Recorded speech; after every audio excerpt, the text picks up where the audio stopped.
Bonjour, j'espère que tu vas bien. Donc, bienvenue à cette nouvelle rubrique qui va s'intituler Comment sortir du chômage.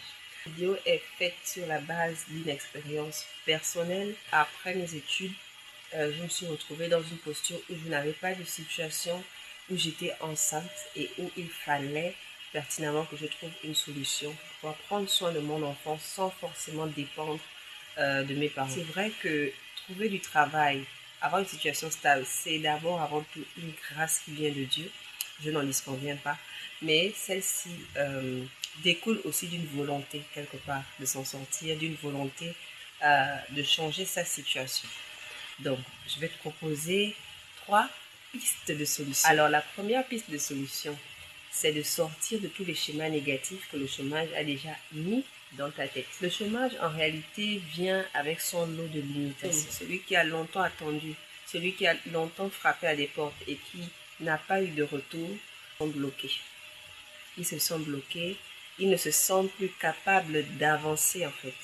C'est quelqu'un qui va toujours avoir le bras tendu, c'est quelqu'un qui va toujours attendre en fait que la solution tombe du ciel.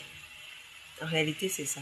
Le chômeur va se retrouver dans une situation où même pour prendre soin de lui, pour subvenir à ses besoins, il doit tout le temps compter sur les gens.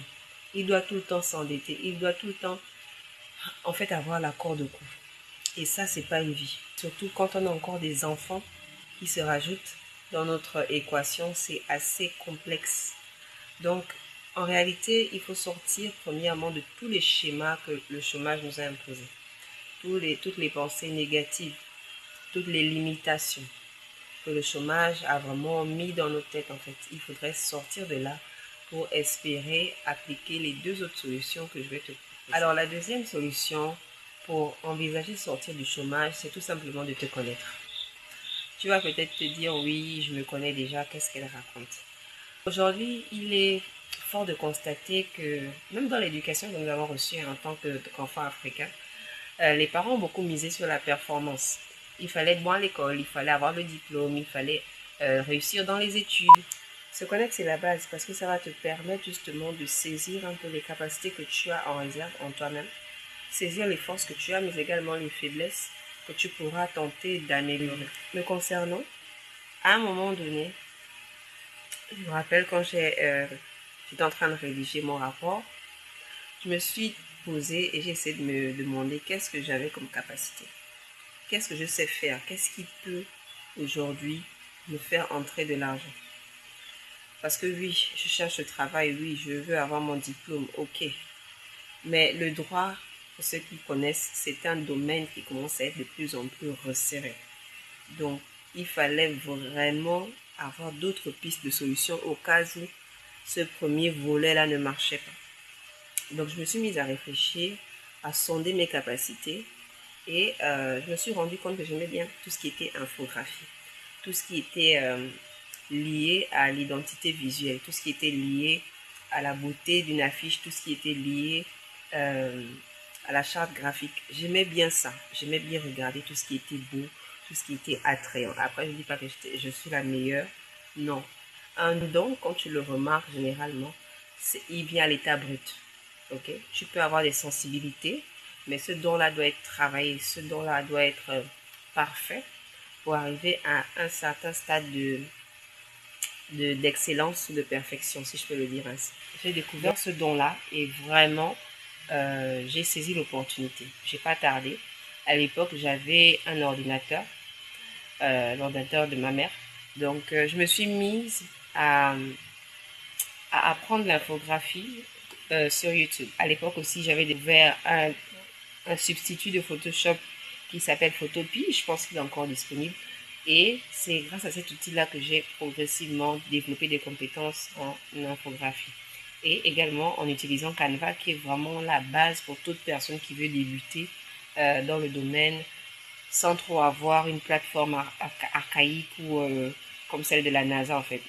Canva te permet vraiment de débuter en infographie simplement et en comprenant comment utiliser vraiment tel ou tel outil. Donc voilà comment ça s'est passé pour moi.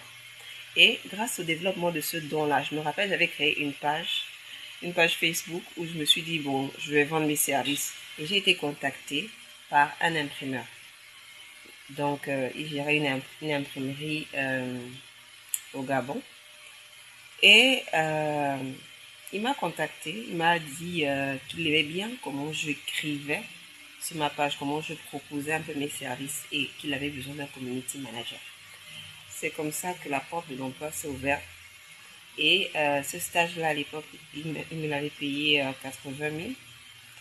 Mais ces 80 000-là, déjà pour moi, c'était une réussite en fait, parce que j'étais dans un domaine où j'avais pas eu de diplôme, où je m'étais jamais posée avec un enseignant pour dire que je vais apprendre ça en fait. C'est vraiment ma volonté qui m'a permis de décrocher ce stage-là. Et vraiment, je l'ai saisi avec beaucoup d'entrain et de volonté. Donc, juste pour te dire en fait, comment le fait de se connaître peut parfois te conduire à être positionné quelque part, sans forcément que les diplômes jouent un rôle majeur. Peut-être aujourd'hui, tu as des capacités en coiffure, tu as des capacités en informatique, tu as des capacités que l'école ne t'a pas données. Ce sont des capacités vraiment innées qui viennent en fait de tes passions les plus intérieures. Donc moi, je te recommande de vraiment te poser, de t'analyser et avec ce que tu auras trouvé, de commencer à faire ce travail d'apprentissage pour parfaire le talent que tu auras découvert, pour l'améliorer. Et quand tu auras amélioré ce talent-là va te positionner à des endroits spécifiques si tu sais également saisir les opportunités. Alors, la troisième solution que je te recommande, c'est d'arrêter de te limiter à la fonction publique. Je pense que même cette solution-là, j'aurais dû la mettre en deuxième position. Parce qu'aujourd'hui, franchement, très sincèrement, quand je m'assois et quand je regarde, quand j'essaie de discuter avec les gens, il y en a qui sont tellement butés à la fonction publique qu'ils ne voient plus autre chose en fait. Tant qu'il n'y a pas une porte qui s'ouvre à la fonction publique, il ne fait rien de sa vie. Il est assis. Il est assis. Et c'est pas normal en fait. C'est normal en fait. La fonction publique, certes, elle a des avantages. Elle offre une certaine sécurité de l'emploi. Parce que vraiment dans le privé, non seulement tu dois supporter les humeurs, mais dans le privé, même le CDI ne te garantit pas en réalité ta position. Parce que tout dépend en réalité du mood de la direction vis-à-vis de ton profil. Donc c'est vrai que la fonction publique propose une certaine sécurité. Mais les gens aujourd'hui sont tellement butés là-dessus. Et je pense que c'est aussi dû au fait que nos parents nous ont tellement encouragés à faire des études, nous ont tellement encouragés à rechercher la fonction publique, qu'aujourd'hui, dans d'autres mindsets, on ne voit plus rien d'autre. Et ça, c'est un problème. Nos parents ont voulu bien faire en nous encourageant à avoir des diplômes, à postuler à la fonction publique. Mais en réalité, dans cette génération, cela ne suffit plus. Ce mindset ne suffit plus. Si tu ne sais pas t'adapter aux difficultés qui se présentent, si tu ne sais pas créer des richesses avec ton intelligence, tu seras à chaque fois coincé en fait. La fonction publique, c'est vraiment par grâce. En fait, c'est la grâce de Dieu qui amène les gens là-bas. C'est vraiment la grâce de Dieu en ce moment. Donc, c'est vraiment, pour moi, une solution indispensable. Il faut vraiment que les gens réalisent que oui, la fonction publique offre une certaine sécurité et c'est bien de vouloir postuler pour le public. Mais dans le cas de figure où ça ne marche pas, qu'est-ce que je dois faire? C'est la question en réalité qu'il faut se poser pour pouvoir s'adapter à toute éventualité, pour pouvoir être une source de richesse pour ses enfants, pour sa famille, pour soi-même aussi. Parce que plus on grandit, plus on doit être en mesure de prendre soin de nous-mêmes. On ne peut pas tout le temps compter sur nos parents, on ne peut pas tout le temps compter sur nos oncles, on ne peut pas tout le temps compter sur la main qu'on aura tendue à X ou Y. Plus on avance, on doit se responsabiliser. Et se responsabiliser, c'est aussi pouvoir s'adapter à tout ce que la vie peut nous présenter. Donc voilà les solutions que moi je voudrais te proposer pour sortir du chômage si tu es peut-être dans cette situation. Je crois que chacun de nous avons des richesses vraiment enfouis à l'intérieur de nous, qui ne demandent qu'à être exploités, qui ne demandent qu'à être révélés en fait. Et tout dépend en réalité de nous-mêmes. Donc, j'espère que cette vidéo t'aura aidé. Et si, comme moi, tu as un parcours atypique où tu te retrouves en train d'exercer dans un domaine que tu n'aurais jamais imaginé, tu peux me laisser un commentaire. Et ce commentaire, je crois qu'il va également encourager d'autres personnes. Le chômage n'est pas une fatalité tant qu'on le décide dans son mindset. Si on se laisse écraser par la réalité de la vie, par les difficultés, si on attend toujours que l'État fasse tout pour nous, en réalité, on ne fera jamais rien. Donc voilà l'encouragement que je voudrais te donner.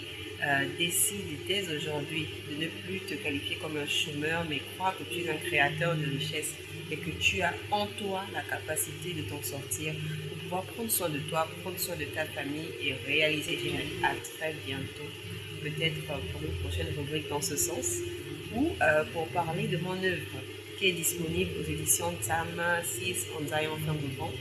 Mon œuvre s'appelle Tifa veut être un léopard. Si tu veux savoir de quoi il s'agit concrètement, je t'invite à regarder la précédente vidéo que j'ai faite sur cette chaîne. Donc voilà, gros bisous.